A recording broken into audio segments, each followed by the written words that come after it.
COP26 will be instrumental in laying out the common framework under which businesses can come together, indeed work together globally, to solve the pressing issue of climate change.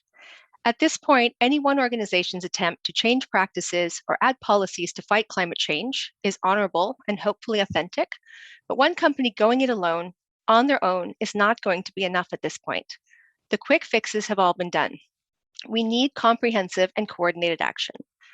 COP26 will provide the overarching regulatory framework under which businesses can confidently collaborate, share information and resources, further new joint innovation, and start rowing collectively in the same direction against this fight. It's not clear that businesses are going to collaborate on their own, and so COP26 will move the collective to action with a framework, an understanding of incentives, commonly applied tax policies, penalties, and so on. For those businesses not necessarily paying attention to COP26, it's certainly time to wake up.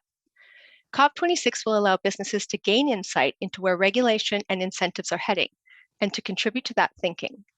In that case, it will permit business leaders to get an early lead thinking through how their organization can work together with governments going forward to deliver their emissions targets and, frankly, on their overall sustainability goals.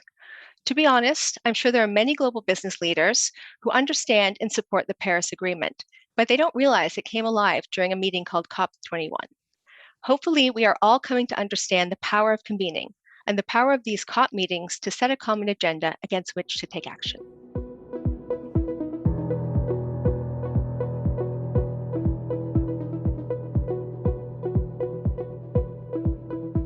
Consumer products companies and retailers are under a lot of pressure from all sides to address any number of sustainability challenges, from carbon emissions to plastic and textile waste in landfills to deforestation, water waste, and on and on. Consumers are increasingly vocal about wanting these companies to do something about it. People are willing to do their part, but up to a point. The EY Future Consumer Index indicates that 1/3 of consumers are willing to pay more for sustainable products. But we know that the intention and action gap for consumers is also quite wide. And to be honest, coming out of the other side of the pandemic, many people are more worried about the end of the month and not the end of the planet. That leaves a lot for consumer companies and governments to solve together.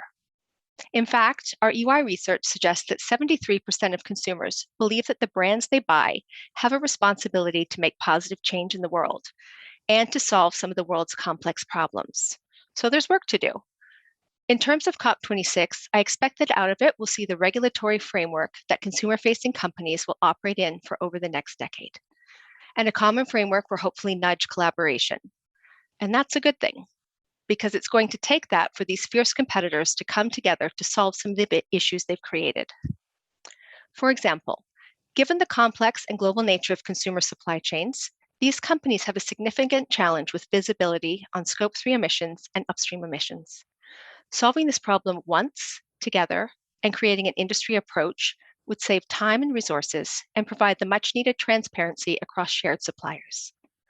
A common global regulatory framework will give consumer companies the confidence to work together, share data and information, possibly create common supplier platforms, and deliver the innovation that is going to create a clear line of sight through their global supply chain networks.